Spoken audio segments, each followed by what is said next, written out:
परमात्मा ने आपको दसियों लाख क्या दसियों करोड़ों से भी ज्यादा कीमती मानव दे दिया। ज्ञान से बड़ा पाप और कोई नहीं, शरीर को मैं मानने से बड़ा पाप और कोई नहीं। प्रेम और भक्ति जिसके मन में बराबर सराबोर हो जाती है, उसके लिए जीवन भी सुंदर होता है और उसके लिए मृत्यु भी बड़ी सुंदर हो जाती है।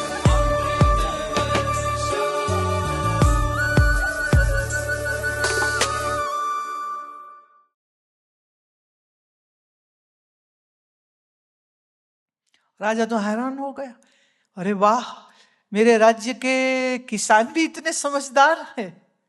तो उसने कहा तू जो चाह मैं तुमको देता हूं। बोले नहीं, मेरे को कुछ नहीं चाहिए। उन्होंने कहा नहीं नहीं, ये तू मेरी अंगूठी रख ले और जब भी कभी तेरे को आवश्यकता पड़े अंगूठी दिखा के तुम मुझे मिलना और मैं तुम्हारी जो सहायता चाहिए होगी मैं तुमको दूंगा, तो तुम आना कभी मेरे पास। किसान सब्र शुक्र वाला इंसान था, बोले नहीं क्या जरूरत पड़ेगी। समय बीत गया, पर 10 साल बाद क्या हुआ कि अकाल पड़ गया। इतना अकाल के कुछ खाने को नहीं, सब खेत वेत बर्बाद हो गए। पत्नी ने किसान को याद कराया, तुमको तो राजा ने अंगूठी दी थी, तो जाओ ना राजा के पास।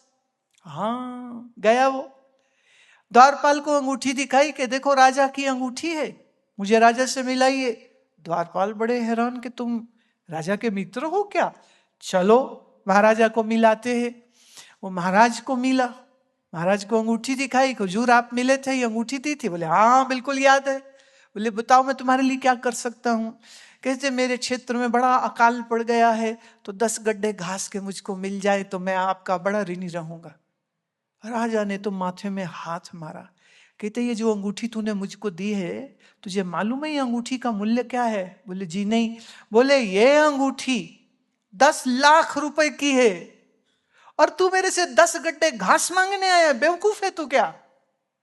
ये कहीं भी तू बेच देता, तू जो चाहे ले लेता, तो वो छोटा मोटा राजा खुद बन जाता, तुमको इतनी बड़ी चीज मैंने दी है। अब आप सोचोगे कि ये क्या बात कह रहे हैं, इस कहानी का हमसे क्या लेना देना। सुनो, कहानी का लेन देन ये है, परमात्मा ने आपको दसियों लाख क्या दसियों करोड़ों से भी ज्यादा कीमती मानव दे दिया है। इस शरीर के साथ तुम जब भगवान के मंदिर में जाते हो तो अपनी इंद्रियों की घास फूसी तो मांग रहे हो ना। पैसा मिल जाए, अच्छा खाने को मिल जाए, अच्छा मकान मिल जाए, बड़े पैसे की नौकरी मिल जाए, तो तुम्हारी इन इंद्रिय रूपी पशुओं की घास ही तो मांग रहे हो तुम। क्या मांग रहे हो तुम? पशुपतिनाथ मंदिर हो कि केदारनाथ मंदिर हो, इस सब के लिए, कि उज्जैन का महाकाल हो, कि वो बनारस का शिव का स्वरूप, सब मंदिरों में बड़ी भीड़ जाती है। पर जो जाते हैं वो जाते तो चारा मांगने ही जाते हैं ना। तो चारा तो पशु खाते हैं, तो फिर पशु ही रह गए ना, मनुष्य कहाँ हुए तुम।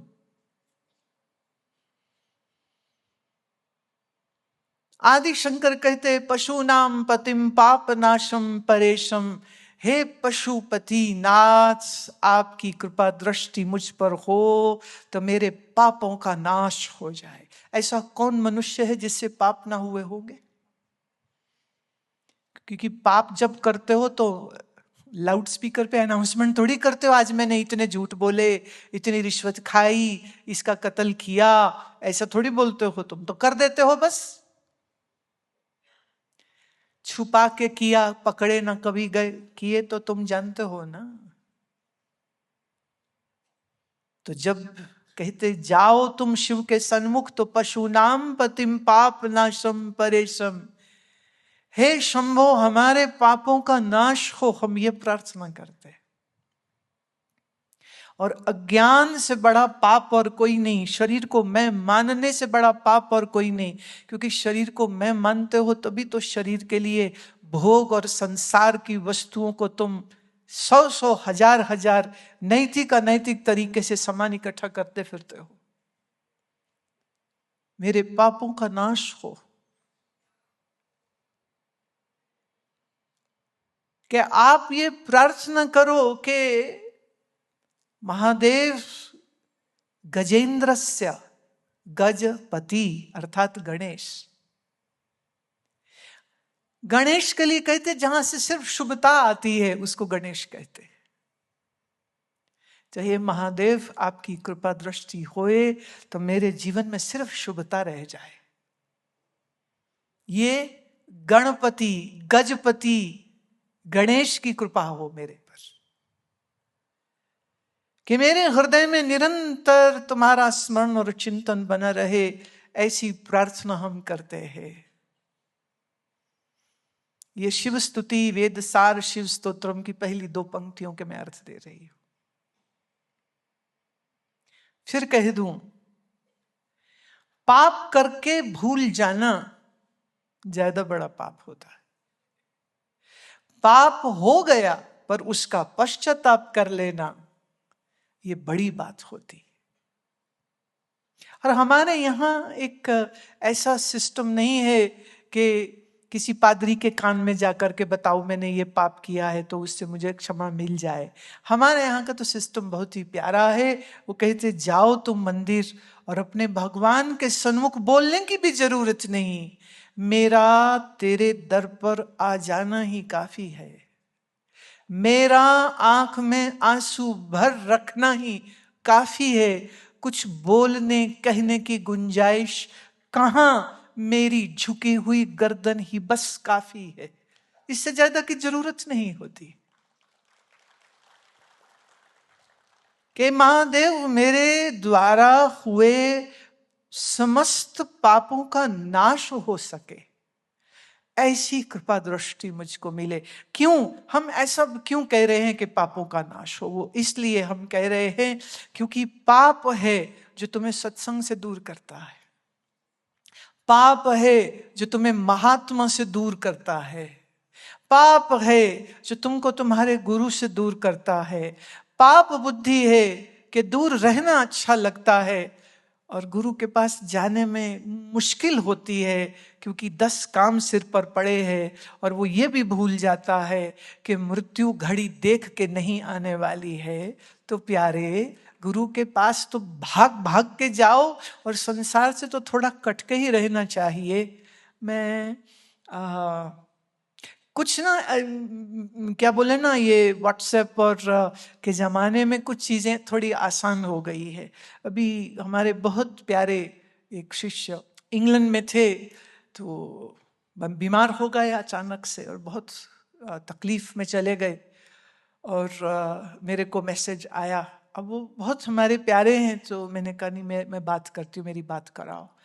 तो उनका बड़ा भीषण रोग हो गया है, ये हो गया और अस्पताल में पहुंच गए हैं। और ये पति ऐसा बोल रहे थे, पर जब इससे बात हुई महिला से तो वो मुस्कुरा रही है, वो हंस रही है, कह रही आप मेरे साथ हो, जीऊं तो भी ठीक, मरूं तो भी ठीक, ठीक हो जाऊं बहुत मजे, नहीं ठीक हो मुझे कोई चिंता नहीं, क्योंकि आप मेरे साथ, आप मेरे साथ हो।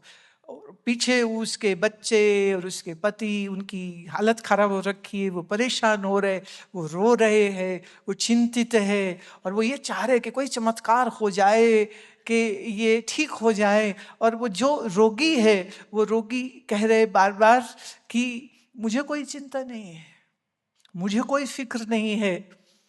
और उनकी पुत्री ने मुझको भेजा, एक लंबी डिटेल भेजी मेरे को कि जब तक श्वास चलती रही है वो कभी बोले अभी मेरे को शिव शिव वाला भजन सुनाओ, अभी मेरे को ओम नमः शिवाय वाला सुनाओ, अभी मेरे को ये वाला सुनाओ, अभी मेरे को ये वाला सुनाओ। और वो शरीर है कि रोगी है, शरीर है कि कष्ट में है, शरीर है कि तकलीफ में है, लेकिन बराबर वो भजन सुन रही है, हमें याद कर रही है, भजन सुन रही है, हमें याद कर रही है। और हमें याद करते करते में उसका शरीर मृत हो गया, प्राण निकल गया, शरीर तो जड़ हो गया, लेकिन उसका मन वो गुरु भक्ति में, वो ईश्वर भक्ति में, वो ईश्वर आराधना में। कि बच्चे कहते हमको रोना आता है कि माँ मर गई, पर इस बात पे ज्यादा खुशी वाला रोना आ रहा था, भी ऐसी भी मौत हो सकती है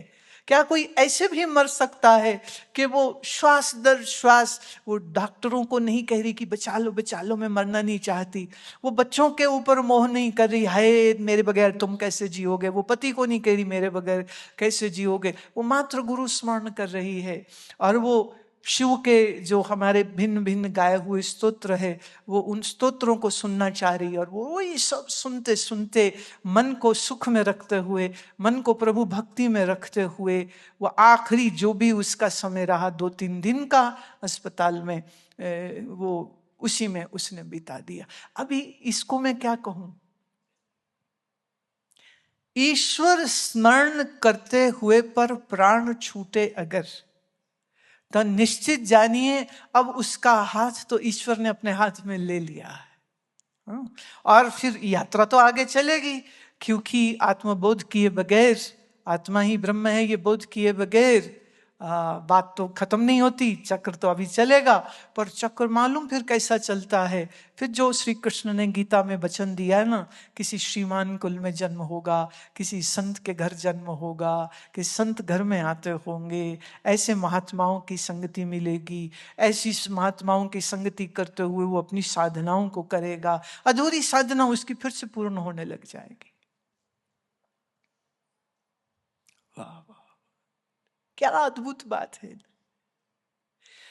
प्रेम और भक्ति जिसके मन में एकदम बराबर सराबोर हो जाती है, उसके लिए जीवन भी सुंदर होता है और उसके लिए मृत्यु भी बड़ी सुंदर हो जाती है। ये याद रहे, चूंकि आप भक्ति करते हैं, चूंकि आप मंत्र जप करते हैं, चूंकि आप रोज योगासन करते हैं, तो अब आप कभी मरेंगे नहीं, ये बेवकूफी तो नहीं करनी चाहिए। शरीर का एक अपना धर्म है, शरीर का एक अपनी यात्रा होती है, वो यात्रा प्रारब्ध अनुसार एक दिन पूरी हो जाती है।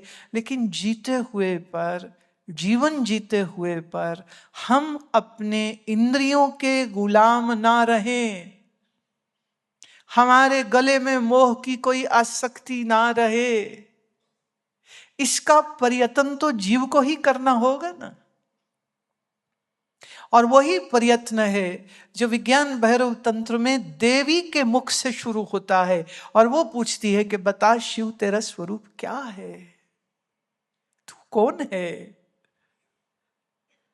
तू कौन है, तेरा स्वरूप क्या है। तेरा रूप मैं देख रही हूं, पर तेरे रूप की जो रहस्य है, उस रहस्य से मैं परिचित होना चाहती हूं। अभी आप स्वामी ब्रह्मानंद जी के इस भजन को श्रवण करिए, जिसमें शिव के सगुण रूप का, क्योंकि वार्तालाप निर्गुण से नहीं ना हो सकता, वार्तालाप करने के लिए शरीर चाहिए, और उत्तर देने के लिए और दर्शन करते हुए देवी महादेव से जो वो देखती हैं, वो उसी का वर्णन इस भजन में आ रहा है।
जय शंकर कैलाशपति शिव, जय शंकर कैलाशपति शिव, पूर्ण ब्रह्म सदा अविनाशी।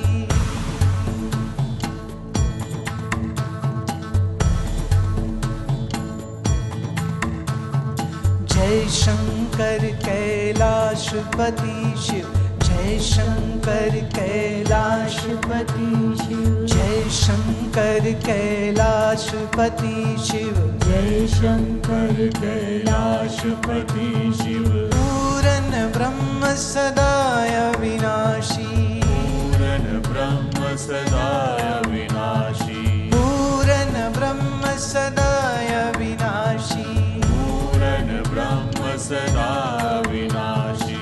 जय शंकर जय शंकर जय शंकर जय शंकर।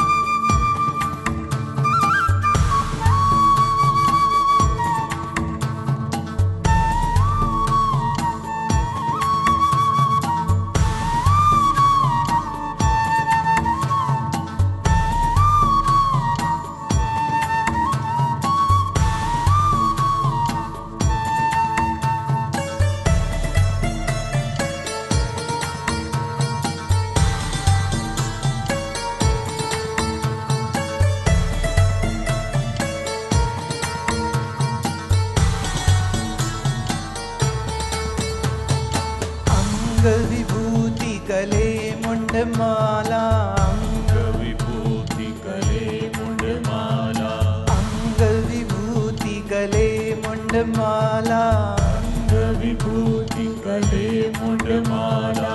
शीश जटा जले गंग विलासी, शीश जटा जले रंग विलासी। जय शंकर जय शंकर जय शंकर जय शंकर जय शंकर कैलाशपति शिव, जय शंकर कैलाशपति शिव। पूरन ब्रह्म सदाय विनाशी, पूरन ब्रह्म सदाय विनाशी। जय शंकर जय शंकर जय शंकर जय शंकर।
चंद्रकला मस्तक पर सोहे, चंद्रकला चंद्रकला मस्तक पर सोहे, चंद्रकला। तीन नयन त्रैलोक्य विकासी, तीन नयन त्रैलोक्य विकासी।